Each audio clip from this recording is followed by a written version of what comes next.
Bien, cuando hablamos de fruto apacible, obviamente estamos atañando un poquito lo que tiene que ver con nuestro carácter, ¿cierto? Es decir, si nosotros hablamos de que alguien es muy apacible, estamos hablando acerca de su carácter.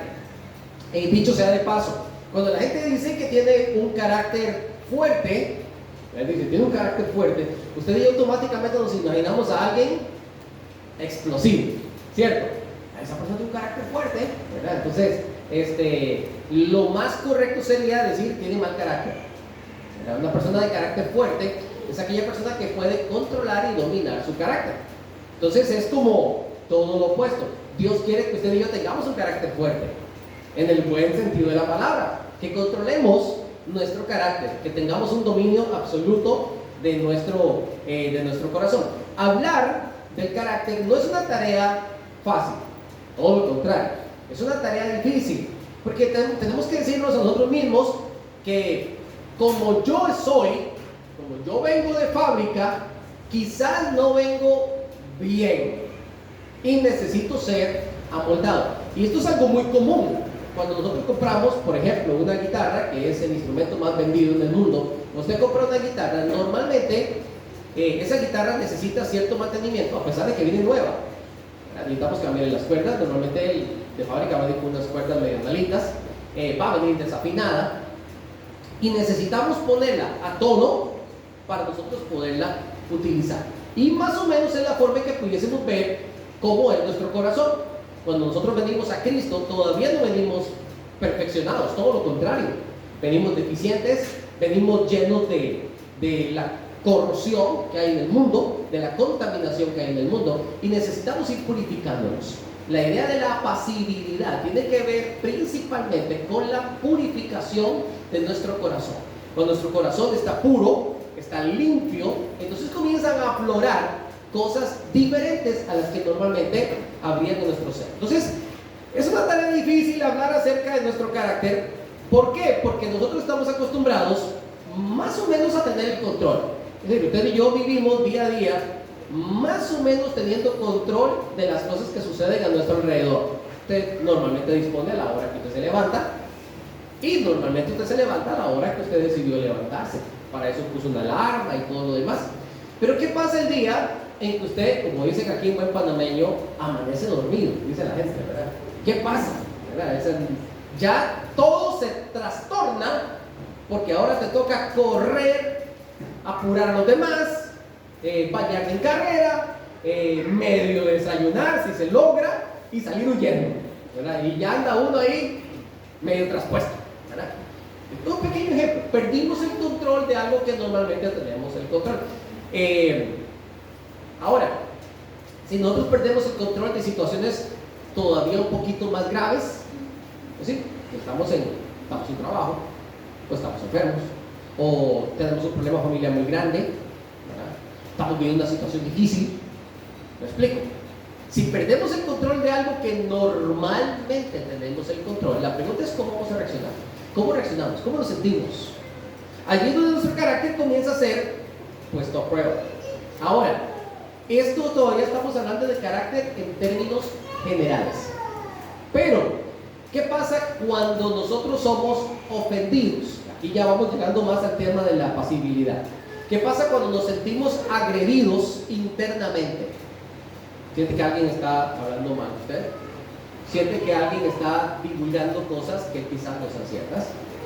¿O que alguien por envidia critica todo lo que tú haces? ¿Cómo te sientes? Esa es la sensación más bonita que hay, ¿verdad? Ahora, ahí es donde nosotros, como seres humanos, comenzamos a llenar nuestro corazón de sentimientos y emociones que no son sanas. Y ellas son las que nos contaminan. Y si dejamos que eso se arraigue en nosotros, leíamos la semana pasada de las raíces de amargura, ¿se acuerdan? Ellas van tomando profundidad y van cogiendo fuerza.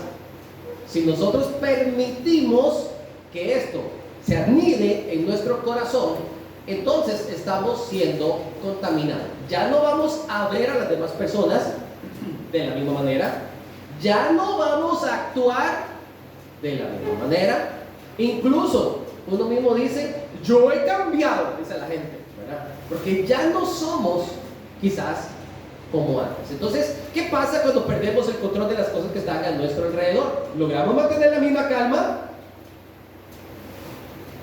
Yo espero que alguno por ahí diga, bueno, la mayoría de las veces yo logro mantener la misma paz.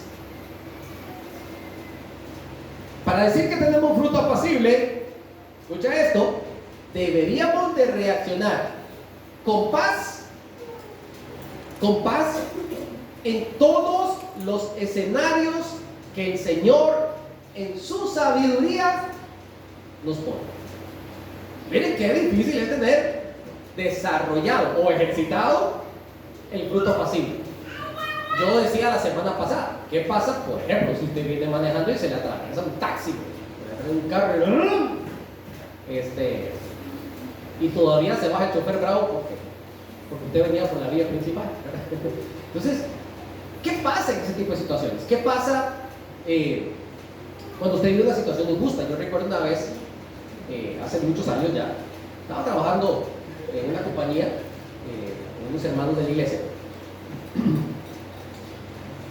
y se me acercó mi jefa inmediata con una cara brava, y tenía buena cara de brava la señora, y me llamó y me dice, venga acá un momentito, quiero hablar con usted. Desde que usted le dice, quiero hablar con usted, usted se pone medio nerviosito porque sabe que la cosa no va bien, y esa señora ha comenzado a decirme, y yo tratando de analizar qué fue lo que pasó, porque todavía no entendía específicamente. Entonces recuerdo, yo le termino preguntando, bueno, específicamente cuál es el problema. No, es que me dijeron, específicamente, que usted no quiere tomar de las proformas más grandes para hacer pues ¿cómo te digo? La promoción de los productos, que quieren las cotizaciones más chiquiticas para que no se te haga más difícil. Más o menos fue lo que me dieron a entender. Entonces, recordé que el día anterior, otro compañero que trabajaba en el departamento de ventas vino y se me acercó y traía varias solicitaciones de cotización en su mano. Entonces me dijo, oye, tengo un montón de cotizaciones por acá, ¿usted cree que me puede ayudar con alguna? Claro que sí, le dije yo. Así que agarró, sacó 2 o 3 y me dice, aquí tengo unas pequeñitas, te las dejo. Ok, gracias. Y yo me puse a desarrollarlas. Todavía me dice, yo me dejo aquí un poquito las más grandes porque yo conozco un poquito más de esta área. Ok, me las llevó. Entonces fue donde la jefa y le dijo, un hombre, donde la jefa y le dijo, ¿qué cosa las de este muchacho? Yo con el montón de trabajo encima y le pregunto si me quiere ayudar y me dice, denme las pequeñitas. Entonces, cuando la jefa terminó de rellenarme porque se dio gusto conmigo, ¿verdad? Yo le dije, bueno, usted no tiene por qué creerme, a pesar de que íbamos a la misma iglesia. Le digo, pero yo le voy a decir lo que pasó. Y yo le conté mi versión de los hechos, tal cual se lo estoy contando a ustedes. Entonces me dice, vas a tener que andar con cuidado. ¿Qué fue lo que me dijo? Nunca le llamaron la atención a sus compañeros, nunca pasó nada más. Y a ella se le bajó el furor por la refrescadita que se dio conmigo, ¿verdad? Pero esos escenarios que la vida te pone, te prueba, te ejercita. Porque créanme que cuando yo salí de esa oficina, aquí creen ustedes que yo quería ver. Yo creo que todavía estaríamos medio enfrascados todavía ahí discutiendo, ¿verdad? Pero yo le dije al Señor ese día cuando salí de esa oficina, Señor, yo lo dejo en tus manos. Tú sabrás por qué están pasando estas cosas. Esos escenarios que la vida te pone, que Dios mismo decide ponerte, es para que nosotros seamos ejercitados. Y quiero que hablemos de algunos detalles que tienen que ver con ese ejercicio, porque el fruto apacible es el desarrollo total, por así decirlo, de ese carácter en las manos del Señor. Pero esto va pasando por etapas. Hay una de ellas que me encanta, que se llama longanimidad. De ahí viene la palabra longaniza, ¿verdad? La longanimidad es una prima hermana del fruto apacible. Es decir, son compañeritas que se quieren mucho, que se parecen mucho y que conllevan en sí mismas muchas de la misma esencia. La longanimidad, en mi criterio, tiene que ver con el momento en que estoy siendo probado. En ese momento que estoy siendo probado, ¿qué tan resistente llega a ser mi carácter antes de explotar? Más o menos. Allí les aparece una palabrita, déjenme ver si la puse. Ajá. Esto significa longanimidad. Lo que se llama el macrotumía tiene que ver con el macro, por lo que usted y yo conocemos como grande, como amplio, como resistente. Esto es el macro. La palabra tumía tiene que ver con temperamentos o con carácter. Tiene que ver con lo que nosotros somos en esencia. La idea es que logremos tener una paciencia sin límites. Más o menos sería como el estándar de lo que es la longanimidad. Los antiguos hablaban de esa capacidad de elasticidad, ¿verdad? Es decir, nosotros estamos como un elástico o una liga o un tubo, ¿verdad? Tenemos una medida básica, pero puede ser tensada, y una vez que pierde esa fuerza de tensión, vuelve a su tamaño original. Entonces, esto es lo que logra hacer la longanimidad. No se rompe fácilmente, sino que logra tener esa flexibilidad para que nosotros podamos entender cómo funciona nuestro carácter. Entonces, cuando hablamos de la longanimidad, estamos hablando entonces de un pariente cercano. Tómelo por ahí de salida. No estamos hablando específicamente del fruto apacible, pero estamos hablando de diferentes elementos que nos llevan a tener un fruto apacible. Vamos al pasaje que aparece ahí en pantalla. Aparece Colosenses, ¿verdad? Sí. Colosenses capítulo 1. Vamos a Colosenses del capítulo 1 y vamos a leer el versículo 11. Colosenses 1:11. Todo el contexto me está ayudando a entender cómo tener un fruto apacible y cómo ejercitarme en la longanimidad. Pero quiero que nos enfoquemos en el versículo 11. Si usted lo nota, desde el versículo anterior y los versículos anteriores, el versículo 9 en adelante, Pablo está hablando acerca de orar por la iglesia, en este caso de Colosas. Y dentro de sus peticiones, él quiere una iglesia que tenga fruto apacible, en resumidas cuentas. Pero me encantó el concepto que desarrolla el versículo 11. Dice, fortalecidos con todo poder. Fortalecidos con todo poder, conforme a la potencia. Vamos a parar por aquí un poquito. Yo sé que ya usted leyó el resto del versículo, pero yo quiero que usted analice un poquito. ¿Para qué sirve el poder y para qué sirve la potencia?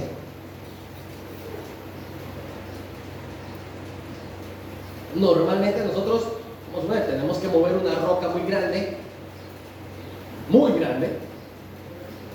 y entonces la gente dice, bueno, obviamente ni 50 hombres pueden mover esta roca, vamos a traer una pala. Y yo he visto palas que se quieren venir de cabeza, ¿verdad?, tratando de mover una roca demasiado grande, y no se puede mover con la pala. Entonces, ¿qué hace la gente?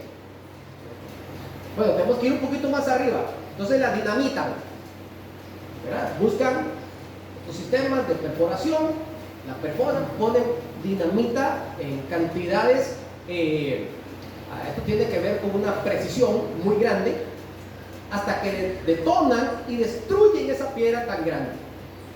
Les pregunto, ¿qué herramienta se usó para mover esa roca? Y la respuesta sería poder. De hecho, cuando en el griego se utiliza la palabra, no me avergüenzo del evangelio porque es poder, la palabra es dinamita. Entonces, cuando nosotros entendemos esto, vemos que se utiliza el poder máximo, en este caso, para detonar algo demasiado grande, demasiado pesado, que no podía ser removido ni con fuerza humana, ni con fuerza hidráulica, sino que tuvimos que utilizar dinamita. Mayor poder. Y vamos en escala subiendo a más poder.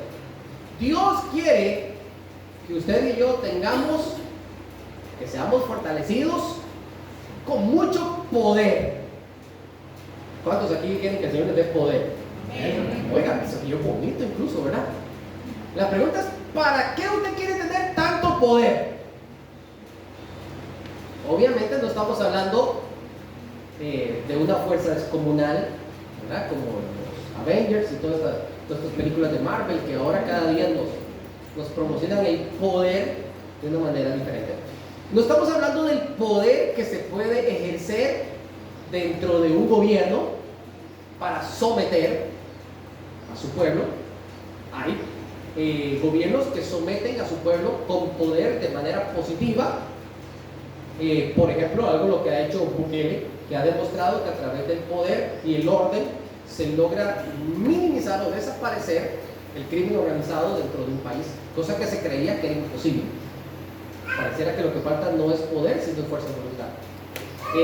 Como existen otras latitudes donde los gobernantes no ejercen un poder, sino algo impositivo, lo que vemos por ejemplo en Corea del Norte, lo que vemos por ejemplo en Rusia, lo que vemos por ejemplo en Nicaragua, que estamos muy cerca y que viven cosas terribles que nosotros ni siquiera podemos imaginar. Pero no estamos hablando de ese poder, estamos hablando de un poder que Dios nos da internamente para destruir cosas que no se pueden por sí mismas quitar de nuestros corazones. Ya ahora sí, terminen de leer el versículo, quedamos en el 11. Fortalecidos con todo poder conforme a la potencia de su gloria. ¿Para qué queremos ese poder? Para toda paciencia y longanimidad. ¿No les parece eso curioso? ¿Para qué nosotros necesitamos el poder? ¿Qué pasa? Que tenemos en nuestro corazón unas rocas viejas, ¿verdad? De estar ahí acuñadas, que no se rompen fácilmente. Necesitamos el poder de Dios. ¿Se acuerdan ustedes lo que nosotros leemos constantemente cuando hablamos con grupos de jóvenes? El proverbio que dice: sobre toda cosa guardada, guarda tu corazón, porque le manda la vida. ¿Sabe de qué cosas tenemos que guardar nuestro corazón? Ahora estamos entendiendo de qué cosas tenemos que guardar nuestro corazón. Tenemos que guardar nuestro corazón de cosas que nos contaminen, porque van desarrollando cosas que luego vamos a necesitar verdadero poder de lo alto para poder destruir. ¿Se ha dicho usted alguna vez: es que yo no puedo perdonar esto? ¿Se lo ha dicho usted en alguna oportunidad? Incluso usted ha hecho sus mayores esfuerzos humanos y usted dice: es que no puedo sacar de mi mente. Ahí está. Ahí está. Necesitamos ese fruto apacible. ¿Cuál es lo que Pablo nos regala para que nosotros logremos tener ese fruto apacible y desarrollar esa longanimidad que estamos hablando? Número 1, debería ser parte constante de nuestras peticiones. Usted reconoce que tiene cosas allí guardadas en su corazón que le están estorbando. Usted reconoce que no puede sobrellevarlo por usted mismo, que es una roca demasiado grande que ni la fuerza hidráulica la ha podido mover, y que usted necesita el dínamo que viene de Dios para poderlo destruir. E inclúyalo cada día seriamente y conscientemente en sus oraciones. Le voy a decir otra cosa: cuando usted carga con cosas muy pesadas en su corazón, el único que se hunde es usted mismo. Y sus opiniones, que pareciera que son muy objetivas dentro de su propia opinión, los demás la logran percibir que vienen contaminadas. Porque somos nosotros los que nos estamos ahogando a nosotros mismos a través de las cosas que cargamos en nuestro corazón. Simplemente basta escuchar gente en la calle hablando las sandeces que se hablan para que usted diga cómo carga esa gente ese corazón así y cómo viven. Porque están llenos de pudrición. Debería ser parte constante de nuestras oraciones para pedirle al Señor que su paz esté sobre nuestro corazón y que podamos mostrar una confianza total en lo que el Señor está haciendo en nuestras vidas. Recuerden que parte de esto tiene que ver con el ejercicio de las pruebas. La idea es que seamos fortalecidos con todo poder y potencia divina. Esto ya lo acabamos de explicar. ¿Para qué Dios quiere que usted y yo tengamos poder y potencia divina? No es para que nosotros hagamos como hacen muchísimos lugares, y me perdonan si soy abierto en este tipo de cosas, porque son cosas que no encontramos en la palabra de Dios. Gente que se quita el saco, el pastor, comienza a girar esa cosa como un helicóptero, y mientras voy haciéndole brisa a la gente con el saco, está diciendo supuestamente derramado poder del Espíritu Santo, y todo el mundo comienza a caer de espalda. No es bíblico. Para eso no es el poder y la potencia divina. ¿Para qué es el poder y la potencia divina? Para destruir aquellas cosas que están en nuestro corazón, que a Dios no le agradan, y que nosotros de manera humana no logramos desvanecer. Otra cosa muy diferente es espectacularidad, llamar la atención, buscar fama. Muy diferente a querer nosotros tener el poder y la potencia divina del Señor para transformar mi vida y mi corazón. Si hay algo difícil y si hay un verdadero milagro, es cuando usted ve una persona transformada. No existe milagro más grande que ver a una persona transformada. Y número 3, se decide ser apacible. Es decir, usted y yo tenemos que decidirlo. Yo quiero y yo voy a ser una persona apacible. Yo voy a tener longanimidad. Yo voy a reaccionar correctamente. Yo voy a resistir. Voy a tener esa elasticidad que necesito. Vamos a 2 de Timoteo, el capítulo 3, versículo 10. 2 de Timoteo, el capítulo 3, versículo 10.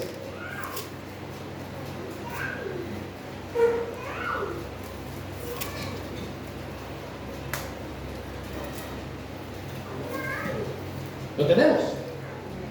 Miren qué bonito lo que dice Pablo, hablándole en este caso a Timoteo. Pero tú has seguido, y aquí viene una lista de cosas que Pablo hace y que Timoteo ha tomado la decisión de seguir. Número 1, tú has seguido mi doctrina, mi conducta, tiene que ver directamente con el carácter. Has seguido y entendido mi propósito, para qué yo estoy en la tierra. Ayer hablábamos con los jóvenes acerca de mi compromiso con Dios. Y parte es cumplir con ese propósito que Dios tiene para cada uno de nosotros. ¿Ha seguido mi fe? Obviamente hemos seguido la fe de nuestro Señor Jesucristo. Y luego aquí aparecen 3 palabras que están unidas. Agarre esas 3 palabras y, como hace un programa de comedia aquí en Panamá, métalas en la licuadora y va a salir fruto apacible. Mire el batido que vamos a hacer. Necesitamos longanimidad, necesitamos amor y necesitamos paciencia. Usted agarra eso, lo mezcla, lo amasa en su corazón, y déjeme decirle que hay que añadir la palabra todos los días, porque el día que usted no agarra esa mezcla y la amasa, no le quedan iguales esos partes. Todos los días debemos de trabajar con esto, todos los días. No sé en cuántas cantidades, pero usted sabe que esto es como la receta o como el laboratorio, que tiene que ser con medidas precisas. Yo no le pudiera decir eso a usted. Lo que yo sí le puedo decir es que necesitamos seguir decisivamente estas 3 cosas: longanimidad, amor y paciencia. Eso nos da la capacidad de absorber sin daño lo que aparece en el versículo 11: persecuciones, padecimientos como los que me han sobrevenido. Y él presenta el caso de Antioquía, Iconio y Listra, que es una hermosa historia, hermosa contada, ¿verdad? No tan bonito lo que vivió Pablo cuando fue apedreado y echado de cada una de estas ciudades. Pero nosotros decidimos en nuestro corazón vivir cada día con un carácter apacible. Entonces, Pablo fue probado en todas las áreas, lo presenta en el versículo 11, y a pesar de ello mantuvo su longanimidad. Miren qué curioso, porque Pablo en realidad lo que quería era compartir el evangelio. Por ejemplo, en el caso de Filipos, que no le aparecen esas tres ciudades que están ahí descritas, en Filipos no le fue muy bien. Pablo caminaba con Silas a la oración y le salía a cada rato una muchachita que tenía espíritu de adivinación, en pocas palabras, era endemoniada, y que le daba gran ganancia a través del demonio que había en ella a sus jefes, a sus amos. Entonces todos los días cuando Pablo y Silas iban de camino, esta muchachita comenzaba a gritar: ellos son siervos del Dios Altísimo. Y aunque estaba diciendo la verdad, yo puedo percibir la ironía con lo que esta mujer lo decía, quizás en un tono burlesco y risible, para buscar ofender, en este caso a Pablo y a Silas. Hasta que un día a Pablo se le acabó la longanimidad y se voltea y reprende ese espíritu inmundo. Y cuando reprende ese espíritu inmundo, la chica quedó sanita. Y entonces los amos se dieron cuenta que se murió la gallinita de los huevitos de oro y que se acabó la maquinita de hacer plata de un personaje por acá. Entonces hacen todo un enredo, un alboroto terrible en la ciudad, y agarran a Pablo y a Silas y los castigan con el máximo del castigo que podían recibir las personas al ser juzgadas, y luego los meten en el calabozo de más profundo. Nosotros entendemos esta historia y nosotros decimos: yo en su posición, yo diría: pero Señor, ¿no veníamos nosotros a la oración? ¿No veníamos nosotros a compartir la verdad del Evangelio? ¿No veníamos nosotros a hacer lo bueno? ¿Por qué nos pasan estas cosas? Diríamos algo como eso nosotros, ¿cierto o no? Ahora, dice que todavía ellos, estando en el cepo, y para tener una idea del cepo y en el calabozo más profundo, estamos hablando de un lugar oscuro, frío, maloliente, con los pies levantados del suelo, sentados en el suelo con los pies levantados, donde la circulación sanguínea era nula, así que tenían esos pies dormidos de una manera terrible. Cuando de repente se viene un terremoto a la medianoche, mientras ellos cantaban y alababan al Señor. Esto es algo maravilloso, porque es la combinación de longanimidad, amor y paciencia.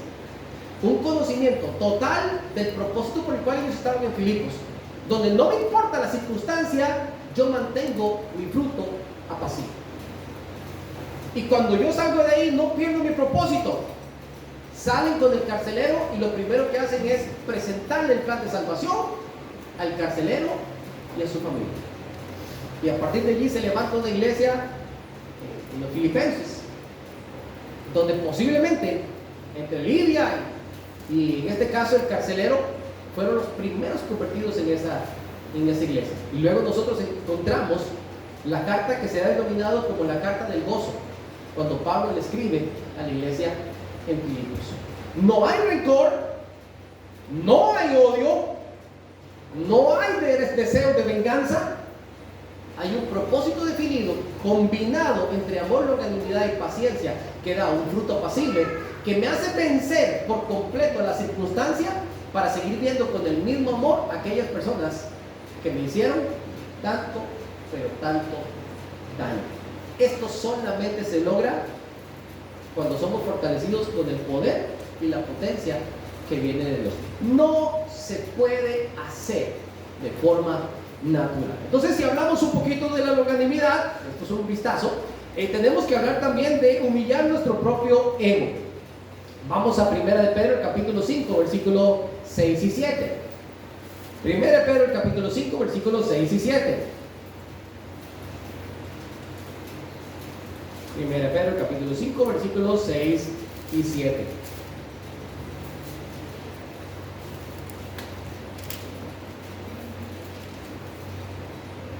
Termina diciendo en el versículo 5 que el Señor resiste a los soberbios y da gracia a los humildes. Es decir, cuando usted y yo tenemos un fruto apacible, pues la humildad es parte integral del fruto apacible. Cuando usted y yo tenemos un fruto apacible y somos humildes, Dios nos mira de una manera diferente. También el versículo nos dice, directamente en el versículo 5, que Dios mira de una manera diferente a los soberbios. Unos para bien y otros no tanto. El versículo 6 y 7 dice: humillaos pues bajo la poderosa mano de Dios. Voy a parar por ahí un poquito. La frase, humillaos pues, ¿cómo la entendemos nosotros? ¿Cómo la percibimos? Hermano, a mí me parece que eso es como un consejo que Dios me está dando. Dios quiere que yo me humille delante de Él. Voy a pensar. ¿Les parece eso lo que dice la Escritura? A mí me suena más como un mandato.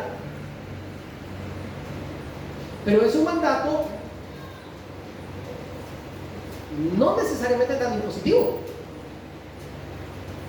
Es un mandato que yo debo de decir, quiero hacer.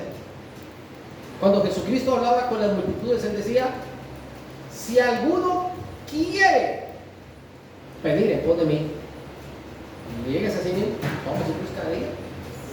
Si alguno quiere, entonces proceda a dar estos pasos. La palabra del Señor me está diciendo: humíllate pues, pero es una decisión que tengo que tomar yo mismo. Humillaos pues bajo la poderosa mano de Dios, para que Él nos exalte cuando fuere tiempo. Y además añade: echando toda vuestra ansiedad sobre Él, porque Él tiene cuidado de vosotros. Vean el versículo 9, hablando del enemigo, que tenemos que resistirlo, al cual resistid en la fe, firmes en la fe, sabiendo que los mismos padecimientos se van cumpliendo en nuestros hermanos en todo el mundo. Miren cómo termina el versículo 10. Un poco de tiempo: Él mismo os perfeccione, afirme, fortalezca. ¿Se acuerdan para qué era la fortaleza, verdad? Y establezca. Obviamente todo esto para que el Señor reciba toda la gloria y el imperio por los siglos de los siglos. Amén. Aquí hay cosas interesantes en este pasaje. Cuando hablamos de la mano poderosa del Señor, lo primero que tenemos que hacer es reconocer la grandeza del Señor. Yo tengo que decidir humillarme ante Él y decirle: Señor, hoy yo renuncio a lo que yo creía que era mi voluntad. Hoy yo renuncio a hacer mi voluntad. Hoy decido humillarme ante tu poderosa mano, porque conozco y veo que eres un Dios grande, poderoso, que puede hacer lo que sea con nosotros, y que nuestras vidas, evidentemente, estamos humanos, y Él puede hacer con nosotros lo que quiera en cualquier momento. ¿Cierto? Hasta ahí estamos todos conscientes, ¿verdad? Ahora, número 2, reconocer la grandeza del Señor tiene que ver con entender nuestras debilidades. Nuestras debilidades. Usted se puede sentir muy inteligente, se puede sentir muy opulente, parte económica, usted se puede sentir muy fuerte en su juventud y en su fortaleza física. Pero basta mover simplemente un dedo de la mano de Dios para que todo eso cambie, ¿cierto? Así que nosotros tenemos que recordar que tenemos una dependencia absoluta de Él. Y es algo que tenemos que recordarlo siempre. Y estarnos diciendo a nosotros: Señor, yo dependo de ti, quiero buscarte cada día más. Recuerde que somos barro en las manos del Señor. Recuerde que Él es nuestro creador. Por eso reconocemos su grandeza y nos humillamos delante de Él, porque recordamos que Él fue quien nos hizo. Yo no estoy aquí para hacer mi propia voluntad, estoy aquí para hacer la voluntad de aquel que me creó. Sin el Señor, usted y yo no subsistimos. No hay forma de subsistir sin el Señor. Todo lo que nosotros somos y tenemos hasta hoy ha sido porque Dios nos ha visto con ojos de misericordia y de gracia. Nada es por nuestros propios méritos. Sí hay que esforzarnos, sí hay que luchar, sí hay que dar lo mejor de nosotros, correcto, pero toda esa bendición viene de parte de Dios. Tenemos que recordar que su mano es poderosa, es una mano creadora. Miren que si es tan grande el poder del Señor, que por ejemplo, cuando nosotros pasamos, por ejemplo, por un terremoto, yo creo que todos hemos estado en un momento donde hay un terremoto. Nos ponemos a meditar cómo logra, ¿verdad? ¿Cómo logra la Tierra experimentar estos movimientos sísmicos? Esto es algo impresionante. Entender cómo Dios por debajo sacude los cimientos de la Tierra, agarra esas placas tectónicas como si fueran juguetes, ¿ven? Y los mueve. Y él mismo dice, no tanto, ¿verdad? No tanto. Hasta ahí. ¿Ha notado que los sismos normalmente empiezan despacito y luego van tomando su punto máximo para luego venir bajando la intensidad? Dios es tan misericordioso de nosotros que si los movimientos sísmicos se dieran empezando por el punto máximo, nada queda en pie. Pero él empieza primero meciendo suavemente para amortiguar el mismo impacto que él mismo está creando. Si usted se pone a pensar cómo cambia el tiempo, ya yo estoy diciendo que llueva, la gente de verdad no sea tan caliente que estoy diciendo que llueva, o por lo menos que corra la visita y que refresque, y ojalá que venga visita allá del Cerro Hornito para acá, que se desvíe para acá. Pero si nos ponemos a pensar cómo cambia el tiempo, entendemos lo poderosa que es la mano de Dios. Es algo impresionante.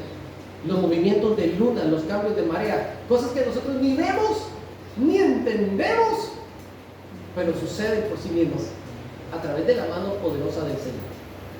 ¿Cuánto más no puede el Señor tocar, para bien o para mal, nuestras vidas? ¿Puede el Señor hacerlo? Evidentemente. Y lo ha hecho con cada uno de nosotros. Pero bien, usted y yo humillamos nuestro ego, reconocemos que tenemos un Dios poderoso, le decimos, Señor, ahora yo quiero hacer las cosas a tu manera, reconozco que tu tratamiento hacia mí, aunque no me gusta, que me duele, es el correcto. Porque si algo no tenemos que olvidar, es que nuestro Dios es bueno. Y que como Él es bueno, Él tiene cuidado de nosotros. Lo acabamos de leer, ¿lo recuerdan? Dice el versículo 7, echando toda vuestra ansiedad sobre Él, porque Él tiene cuidado de vosotros. Qué bonito saber que el Señor nos está cuidando. Qué bonito saber que el Señor nos está cuidando. Yo he tenido el privilegio a través de los años, que el Señor nos ha permitido acá en nuestra iglesia, y también en otras iglesias que he estado, pero sobre todo acá en nuestra iglesia, he tenido la oportunidad de ver generaciones crecer, cosa que, bueno, que le recuerda a uno que ya tenemos ciertos añitos, ¿verdad? Pero al mismo tiempo, qué bonito. Yo recuerdo hasta hace muy poquito, porque lo siento que fue hace muy poquito, cuando hablábamos del bebé Aarón. ¿Se acuerdan? Cuando su hija quedó embarazada, hablábamos del bebé Aarón. Bueno, ya el bebé Aarón va para la universidad, digo, para la escuela. Oh, estoy pensando en otros casos. Ya para la escuela, va para primero ya, ¿verdad? Ya el bebé Aarón va para la escuela. Recuerdo cuando fuimos hace unos años atrás, bastante dicho sea de paso, a celebrar un culto de Navidad con los hermanos en Chiriquicito, ¿se acuerdan? Un buen grupo aquí en la iglesia. Llevamos el busito del amigo Sayo y en una de las lomas de Chiriquicito se nos agotó el cambio y tuvimos que echarlo para atrás, ¿verdad? La hermana Dixa venía bajando todos los santos ángeles del cielo, ¿verdad? En ese momento, ¿verdad? Ese día recuerdo que yo cargaba a Nisni con 6 meses de nacida conmigo, ¿verdad? Ahora vemos allí a la pequeña Amber, que ya camina, que ya anda por allí, a Mari también, que ya por ahí habla bastante también, y uno ve cómo los niños van creciendo, y dentro del trabajo difícil que tienen los padres con respecto a los hijos, es que no los podemos descuidar, es la palabra que se utiliza, no los podemos descuidar en ningún momento, sobre todo cuando están pequeños. Ay, que no se metan a la boca, ay, que no metan los deditos en el conector eléctrico, ¿verdad? Ay, que chiquillos no se trepen algo porque se viene de cabeza, ¿verdad? Ay, Y nosotros estamos en ese, hay que cuidar al niño. Y para cuidarlo bien, tenemos que estar pendientes de todo lo que hacen. No se les puede quitar los ojos de encima. Cuando el Señor dice que Él tiene cuidado de nosotros, ¿qué nos está diciendo? Que su mirada está permanentemente sobre nosotros y nos está cuidando. Hermano, usted y yo podemos estar medio viejos y el Señor sigue cuidándonos. Dice incluso el salmista, aun cuando peine canas en la vejez, ahí estará el Señor con nosotros. Qué bonito ver cómo el Señor nos cuida. Si el Señor nos cuida tanto, ¿por qué no humillarnos delante de Él? ¿Por qué no permitir que se haga su voluntad en nuestras vidas? Es evidente que Él nos ama. Es algo totalmente claro que su propósito es un propósito bueno para nosotros. No vale la pena luchar contra el Señor, no vale la pena ir contra la corriente. Lo mejor que podemos hacer es tener un fruto apacible en su corazón y vivir en obediencia. Y voy a terminar hablando un poquito acerca del fruto. Cuando hablamos acerca del fruto, porque estamos hablando del fruto apacible, tenemos que pensar un poquito del fruto. Porque, oiga, el fruto como tal conlleva muchas ideas intrínsecas que para nosotros es importante pensarlas. Miren, ¿a cuánto les gustan las frutas? Creo que a todos nos encantan las frutas, ¿verdad? Tal vez los chicos de ahora que son más viejos, porque en mis tiempos yo comía la fruta que fuera y todos me gustaban, ¿verdad? Hoy en día los chicos dicen, ay, a mí no me gustan las fresas. Otros dicen, a mí no me gusta el mango, a mí me gusta la banana, ¿verdad? Los chicos hoy en día tienen uno que sí les gusta y otro no les gusta, así. En mi tiempo se comía de todo, ¿verdad, hermanito? El que fuera, ¿verdad? El que fuera, bien. Incluso usted lo ve en los helados. En mis tiempos, el helado que fuera era bueno. Los chicos dicen, a mí no me gusta que traiga como esas frutitas, no me gusta. A mí no me gusta el de cereza, a mí no me gusta el de vainilla, el napolitano, ¿verdad? Oiga, ya me desvié el tema por estar pensando en los helados. Cuando nosotros pensamos en las frutas,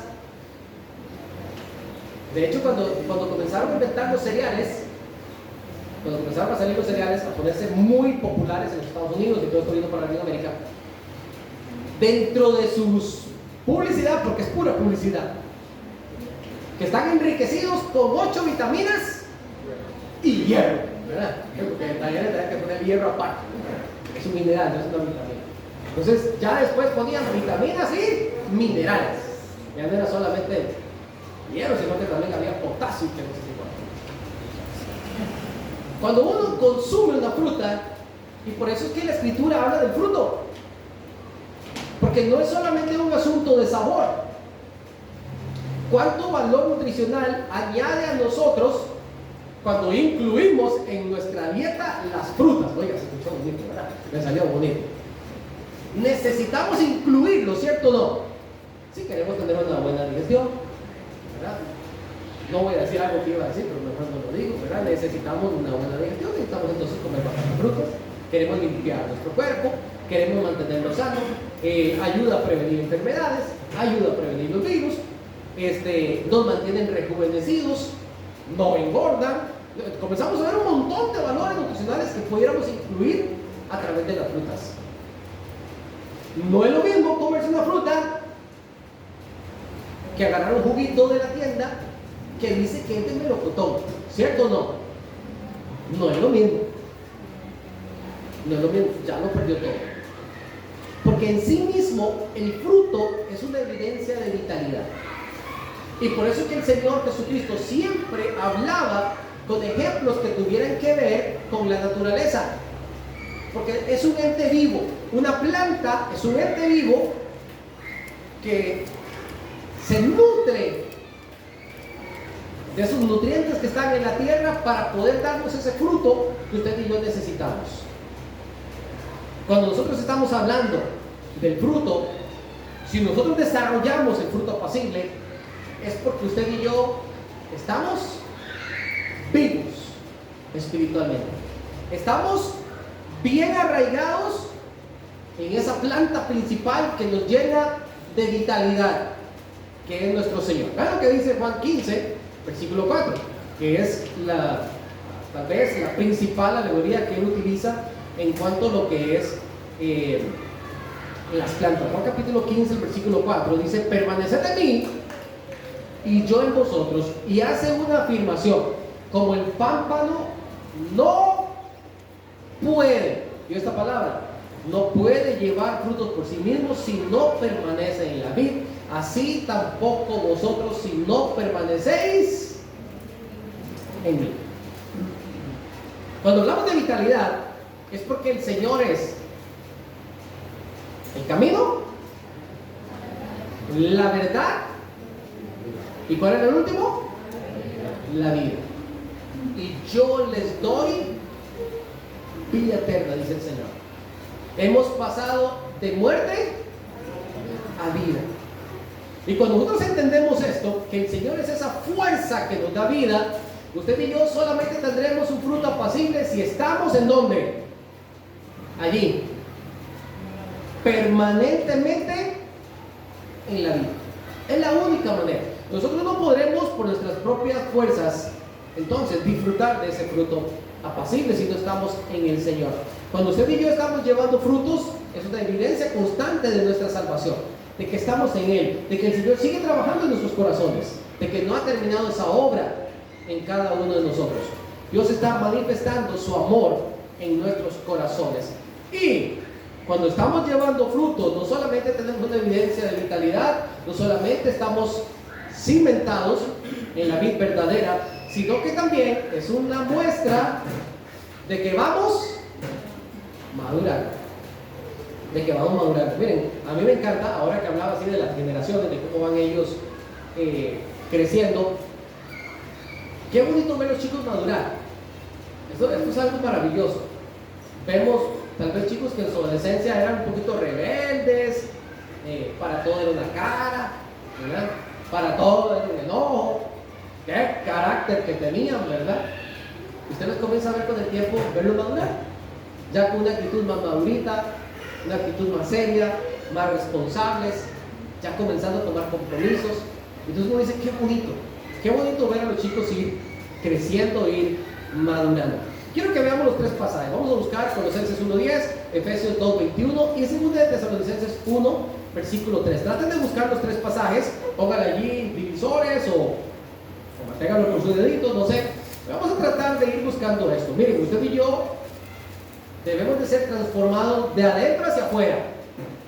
Ser transformados de adentro hacia afuera. Cuando usted y yo venimos a Cristo, a veces luchamos por ser transformados en las cosas de afuera. Y está muy bien, es parte del fruto. Es decir, quizás se usaba un tipo de ropa, ahora vengo a los pies de Cristo, ya no quiero usar la misma ropa. ¿Me explico? Quizás tenía un vocabulario, ahora vengo a los pies de Cristo y comienzo a cambiar mi vocabulario. Tenía un círculo de amistades y yo comienzo a alejarme un poquito de esto, porque me llevaban hacia el mundo, sus deseos. Yo trato de alejarme un poquito de esto. Y son cambios externos. Pero la principal transformación y la más difícil es la interna. Y vamos a ver los pasajes.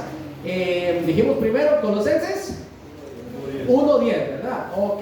Dice el pasaje: para que andéis como el digno del Señor, agradándole en todo. ¿Cómo nosotros andamos como el digno, agradándole en todo? Aquí viene la respuesta: llevando fruto en toda buena obra, y añade, y creciendo en el conocimiento de Dios. A esto le llamamos madurez.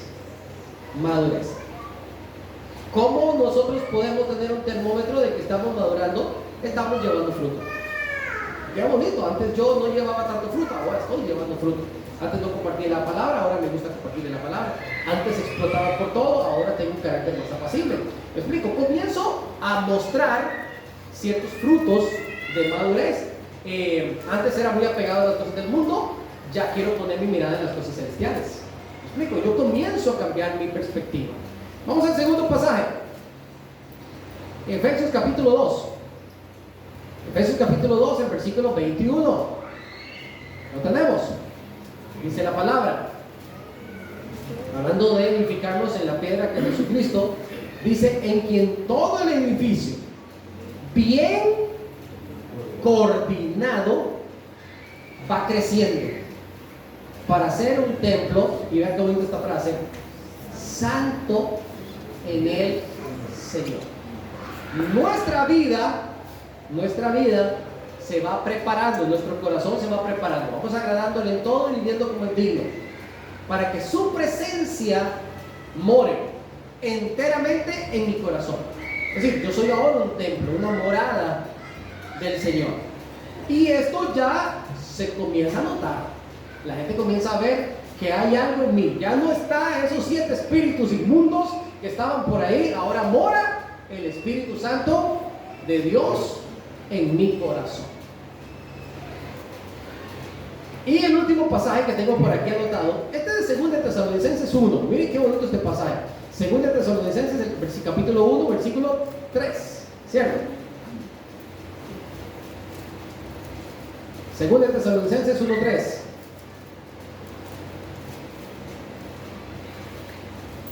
Pablo escribe a la iglesia de Tesalónica y dice: debemos siempre dar gracias a Dios por vosotros, hermanos, como es digno, por cuanto vuestra fe va creciendo.